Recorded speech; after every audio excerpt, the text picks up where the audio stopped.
নারী এমপিদের নিয়ে জামায়াতের একজন সংসদ সদস্য মানে কদর্য মন্তব্য করেছিলেন, আমি যদি এভাবে বলি, মানে একটু, যে তার এলাকার অনুষ্ঠানে আপনি সংসদে এই নিয়ে কথা বলেছেন, বিচার চেয়েছিলেন, কিন্তু স্পিকার তখন জানিয়ে দিলেন বিষয়টি আসলে সংসদের এখতিয়ারের বাইরে, যেহেতু এটা সংসদের মধ্যে ঘটে নাই। এই নিয়ে আপনি আইনি পদক্ষেপ নিয়েছেন কিনা, নেয়ার পরিকল্পনা আছে কিনা, ফর্মালি বা ইনফরমালি জামাতের কেন্দ্রীয় স্তরে কোনো প্রতিকার চেয়েছেন কিনা? চা মানে লাইফটা ভরপুর, চা মানে ইস্পাহানি মির্জাপুর। আমরা কিন্তু দেখেছি কাছাকাছি ঘটনা, বিদ্যুৎ জ্বালানি খনিজ সম্পদ মন্ত্রী ইকবাল হাসান মাহমুদ টুকুকে নিয়ে মানহানি করা মন্তব্য করার অভিযোগে জামায়াতের সেই এমপির বিরুদ্ধে মামলা করা হয়েছে।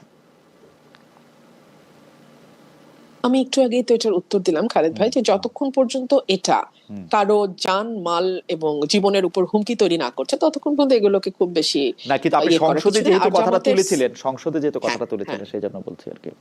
আমাকে যেটা হয়েছে, জামাতের আমির নিজে ফোন করেছেন 2 বার, এন্ড দলগতভাবে ওরা দুঃখিত হয়েছে এবং আমার কাছে দুঃখ প্রকাশ করেছে, সরি বলেছে।